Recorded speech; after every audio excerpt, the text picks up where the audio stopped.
నెహెమ్యా 2. అటు తరువాత అర్తహషస్త రాజు ఏలుబడి కాలంన 20వ సంవత్సరంలో సీసాను మాసమందు రాజు ద్రాక్షారసము త్రాగవనని చూచుచుండగా నేను ద్రాక్షారసము తీసుకుని రాజునకు అందించితిని. అంతకు పూర్వము నేనెన్నడూ అతని ఎదుట విచారముగా ఉండలేదు. కాగా రాజు, నీకు వ్యాధి లేదు కదా, నీ ముఖము విచారముగా ఉన్నదేమి, నీ హృదయ దుఃఖము చేతనే అది కలిగినదని నాతో అనగా, నేను మిగుల భయపడి, రాజు చిరంజీవి యగునుగాక, నా పితరుల సమాధులుండు పట్టణము పాడైపోయి దాని గుమ్మములను అగ్నిచేత కాల్చబడి ఉండగా నాకు దుఃఖ ముఖము లేకపోవునా అని రాజుతో అంటిని. అప్పుడు రాజు, ఏమి కావలసి నీవు మనవి చేయుచున్నావని నన్నడుగుగా, నేను ఆకాశమందలి దేవునికి ప్రార్థన చేసి రాజుతో, నీ సముఖమందు నేను దయపొందిన ఎడల నా పితరుల సమాధులుండు పట్టణము తిరిగి కట్టునట్లుగా నన్ను యూదా దేశమునకు పంపునని వేడుకొనుచున్నానని నేను మనవి చేసి తిని. అందుకు రాజు రాణి తన యొద్ద కూర్చొని ఉండగా, నీ ప్రయాణము ఎన్ని దినములు పట్టును, నీవు ఎప్పుడు తిరిగి వచ్చేదవని అడిగాను. నేను ఇంతకాలమని చెప్పినప్పుడు రాజు నన్ను పంపుటకు చిత్తము కలవాడాయను. ఇదియుగాక రాజుతో నేను ఇట్లాంటిని, రాజును అనుకూలమైతే యూదా దేశమున నేను చేరు వరకు నన్ను దాటించున్నట్లుగా నది అవతలనున్న అధికారులకు, తాకీదునకు, పట్టణ ప్రాకారమునకును, మందిరముతో సంబంధించి కోట గుమ్మములకును నేను ప్రవేశింపబో ఇంటికిని దూలములు జ్ఞానులు ఇచ్చినట్లుగా రాజుగారి అడవులను కాయు ఆసాపునకు తన తాకీదును ఇయుడని అడిగితిని. అలాగూ నాకు తోడుగా ఉండి నాకు కృప చూపుచున్న నా దేవుని కరుణాహస్తము కొలది రాజు నా మనవి ఆలకించెను.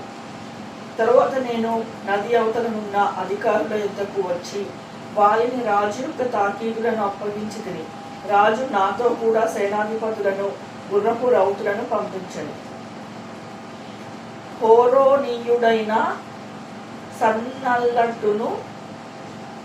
సన్బల్లట్టును, అమోనీయుడైన టోబియా అను దాసుడను ఇజ్రాయేలుకు క్షేమము కలుగు చేయు ఒకడు వచ్చనని విని బహుగా దుఃఖపడుతుంది. అంతటి నేను యెరూషలేమునకు వచ్చి 3 దినములు అక్కడనే ఉండి రాత్రియందు నేనును నాతో కూడా ఉన్న కొందరును లేచితిమి. యెరూషలేమును గూర్చి దేవుడు నా హృదయమందు పుట్టించిన ఆలోచనను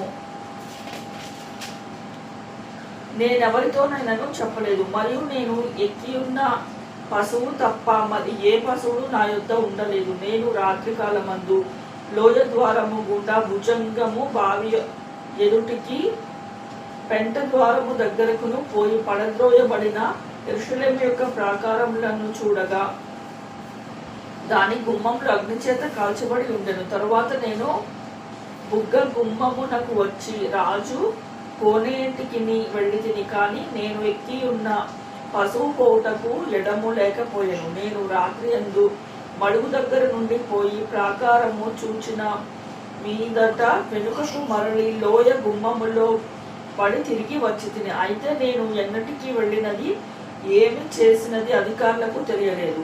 యూదులకే గాని, యాజకులకే గాని, యజమానులకే గాని, అధికారులకే గాని, పనిచేయు ఇతరమైన వారికే గాని నేను ఆ సంగతి చెప్పి ఉండలేదు. అయితే వారితో నేను ఇట్లాంటిని, మనకు కలిగిన శ్రమ మీకు తెలిసి ఉన్నది. యెరూషలేము ఎట్లు పాడైపోయినో, దాని గుమ్మములు అగ్నిచేత ఎట్లు కాల్చబడినో మీరు చూచి ఉన్నారు. మనకు ఇక మీదట నింద రాకుండా యెరూషలేము యొక్క ప్రాకారమును మరలా కట్టుదము రండి. ఇదియుగాక నాకు సహాయము చేయు దేవుని కరుణాహస్తమును గూర్చియు రాజు నాకు సెలవిచ్చిన మాటలన్నీ నేను వారితో చెప్పుతిని. అందుకు వారు, మనము కట్టుటకు పూనుకొందము రండని చెప్పి ఈ మంచి కార్యము చేయటకే బలము తెచ్చుకునేది. అయితే హోరోనీయుడైన సన్బల్లట్టును, అమ్మోనీయుడైన దాసుడగు టోబియా అనువాడును, అరమీయుడైనను గేషేమును ఆ మాట విన్నప్పుడు మమ్మును హేళన చేసి మా పని తృణీకరించి, మీరు చేయు పనేమిటి, రాజు మీద తిరగబడి చేయుదురా అని చెప్పిరి. అందుకు నేను ఆకాశమందు నివాసి అయిన దేవుడు తానే మా యత్నమును సఫలము చేయను కనుక ఆయన దాసులమైన మేము కట్టుటకు పూనుకొనుచున్నాము.